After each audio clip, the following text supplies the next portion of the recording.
Okay, so cable tray. We're going to start out in AECOsim. When you're working in project-wise environment, AECOsim has to be set up correctly to do that.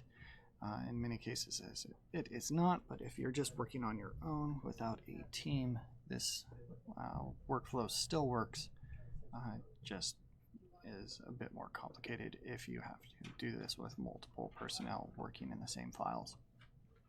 Our first step is going to come up here to Building Designer, Load Electrical. Now that is going to think for a second. You will see a window pop up, this BBES database server.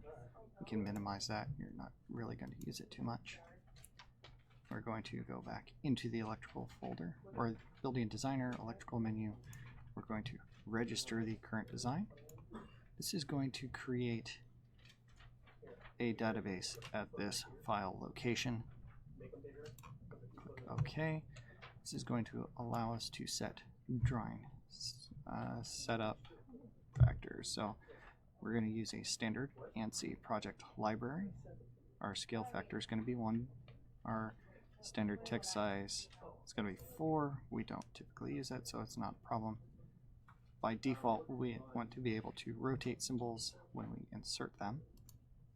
Our building structure does not matter at this point. If you have a fully set up AECOsim project, you can actually import this from your architectural folks at a later date.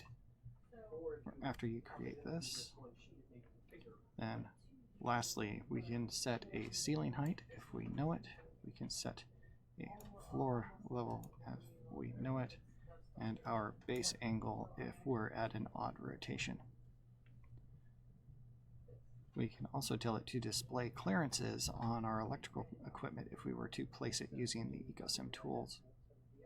Now, typically, I only show 3D. It still creates the 2D symbology. It's just turned, or it's just hidden from view. If we create this, it will still show up. We will zoom out because it's going to create that 2D symbology down at 0, 0, which I will demonstrate here in a minute. So once we've done that, it's going to turn on these 2 tasks within the Building Designer task menus. For our use, we need to use electrical design, and this is where we're going to see our cable tray, the hangers, and then we also can turn the 2D and 3D back on. This top left, this building manager, this is how we would import our architectural levels, and the design setup that we did when we turned it on exists here. Now if we look here, we can import Bentley architectural room shapes. We can also import Revit room shapes. There is a really spectacular training available through Bentley on this whole suite of tools. I highly suggest taking it if you get the opportunity. There are some good videos on the rest of this setup as well through the Bentley eLearn utilities. So, quick and dirty, we're going to create some cable tray. My preferred method to do this, we're going to start with an E no plot line, much like we did for our duct banks. We're going to set this as sharp. We do not want this rounded. We do want it as a smart line, as a general rule. And let's say we want a cable tray that comes up this wall. Come up the wall. We're going to stop just short, or we're going to come up at the top of this conduit. We're going to come down the wall and then back down over here. Now this is going to show up here. So we have this 2D or this shape we've created. We can also add in little runners. Let's say we know this needs to come out here as well. Now, there is some stuff you have to take into consideration. Let's say we're going to create a 12-inch tray. Well, we know it needs to come off the wall at least 6 inches plus spacers. So let's move this 9 inches off the wall here. And let's say this stops at that same distance here, so minus 9. Now we can select our no plot shape, and we are going to convert lines to Raceway. This is going to think for a second.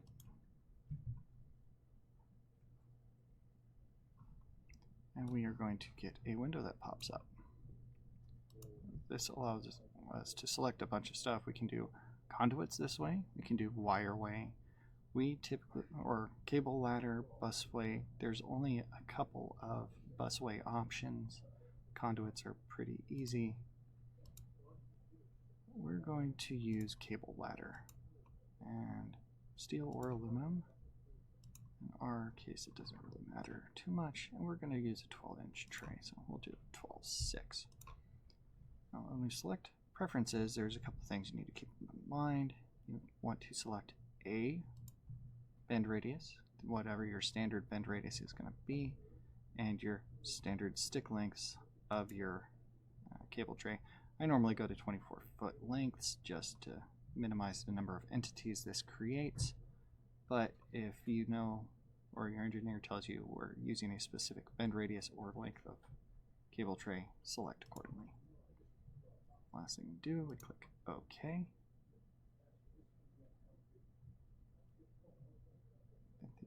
Think. And this will go through and generate our cable tray. And it's still thinking, because it takes a minute. When you're doing complex routes like this, it can take a second to do so. That is interesting. I do not know why it rotated our cable tray in that configuration. That is unique. So the great thing about this is are using a tool to generate this, but it's not an intelligent piece. So what we can do is we know this one needs to actually run the other way from the way it is shown. So we can rotate it and run it up the wall thusly. We can do the same thing here. We're going to rotate him 90 degrees and get back. So he's rotated. I'm unsure why this decided to create a weird color, but I think it's on the correct level, so that is strange.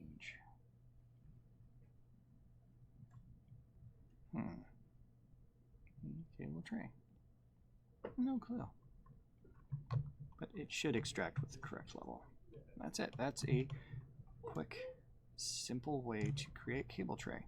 Now, if you need to go in here and add, say, a T off this line, you can go into Insert Part. We're going to select our piece here, and we're going to insert here. It even says, hey, let's insert a T.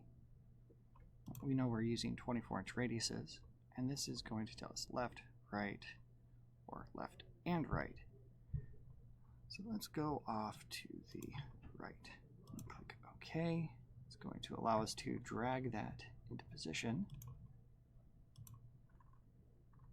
And let's say we want to place it essentially in the middle of this existing set of tray. Trim everything out. Uh-oh. Odd. Don't know why it threw those arrows at us. But it still placed our equipment, which is good. I don't like that so much, though. So let's go ahead and undo that. Let's, instead of doing a T, let's do a crossover. So place part, change, we'll do a 24-inch crossover.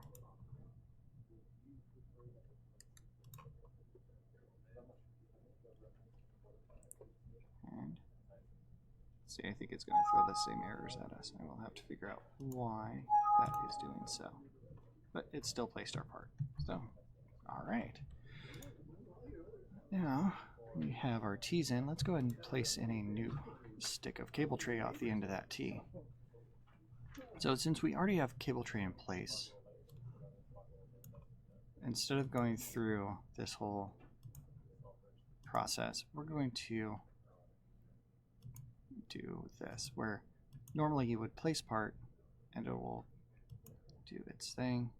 You could come through and try and remember exactly which ones you found, or you can use select connection.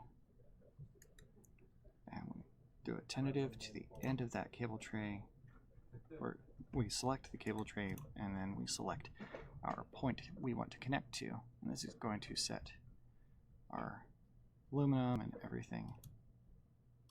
So we are going to now set a straight length. Now, if we were to click insert here, it's going to actually insert a 288-inch length of cable tray, and we don't really need that. We don't want that. So we click variable. This is going to allow us to dictate how far out this cable tray goes.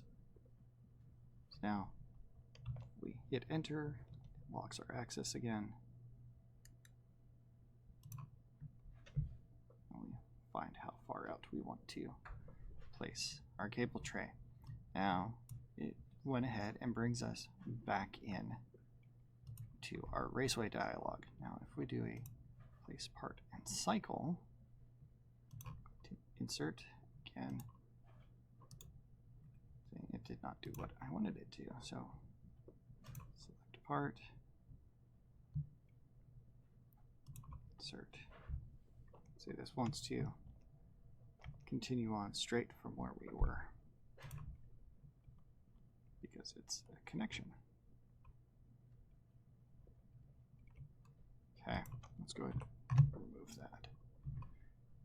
Now, let's do that again. Come in, place part, select connection. We start with our end of our piece of equipment. Use a place part and cycle. We're going to place it straight, and we're going to do a variable. So we come out here.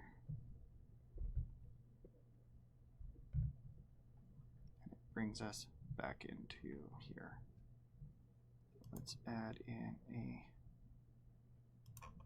90-degree radius. Now this is going to ask us what angle and orientation. It also asked us down here what orientation, so we're going to go left in this case. It should be adding it to the end of that. That is interesting.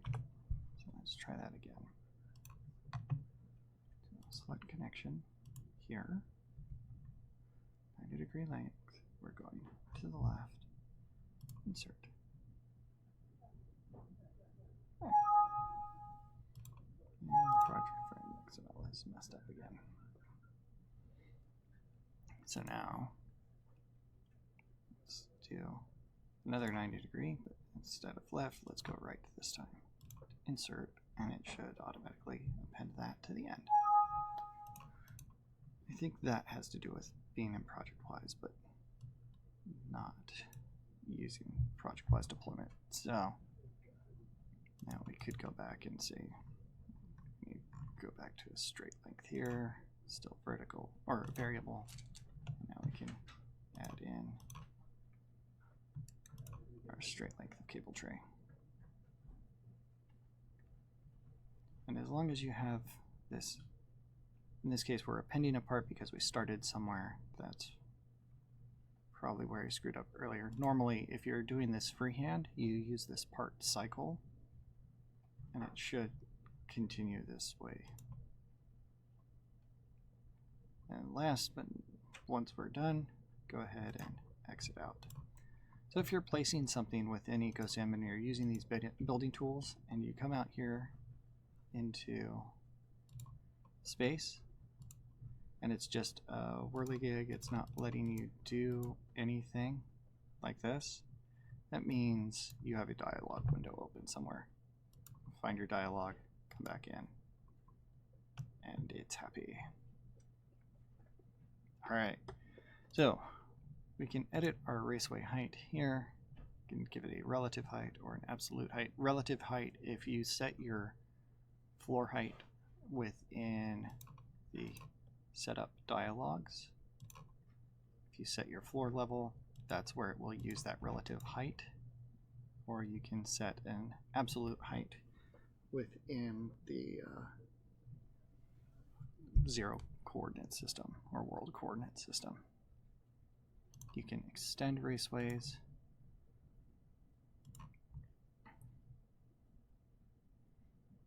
Which should, come on, there we go.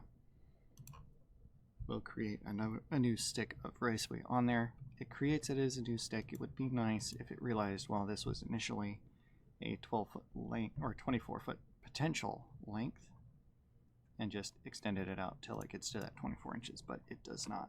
It's not that intelligent. You can also cut your raceway.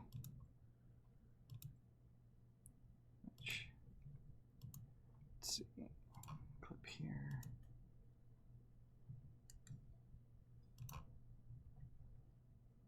Should cut it.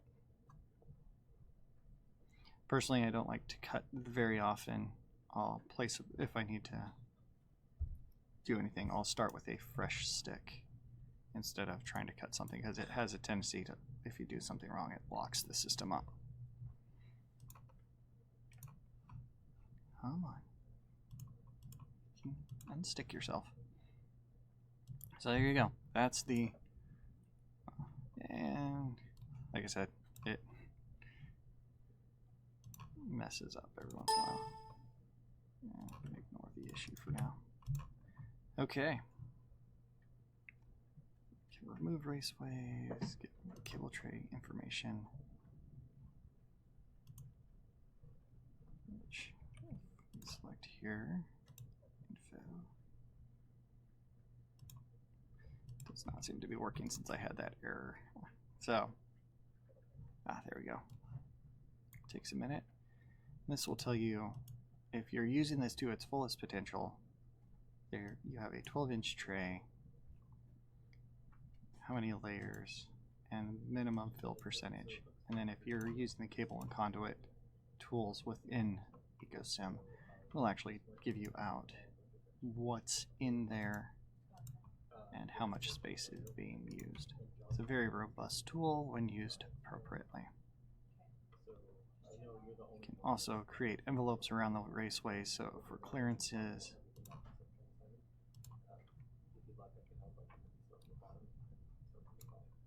which, let's do a 2-foot width, 1 foot above. This will take a second. Now, there is a clearance. Now, whether you've put this in here or leave this in here, it's great for clearancing. Obviously, that's why it's called a clearance, to make sure you've got enough room to actually get cable in and out of this cable tray. Specifying hangers in Symbology is not typically necessary. We don't go to that level of detail, but it is possible. So, come on. Of course, it is not working because I don't think I have a hanger type specified. But there is, again, there's a great set of, or a great training on the full extent of this program available through Bentley and through the eLearn tools that I suggest going through if you plan to use this software to its fullest. For most of our projects, there isn't a need. We use it for the cable tray, and that's about it. This video ended up a bit longer than our previous ones, but using this bit of the software takes a bit more information. So, thank you.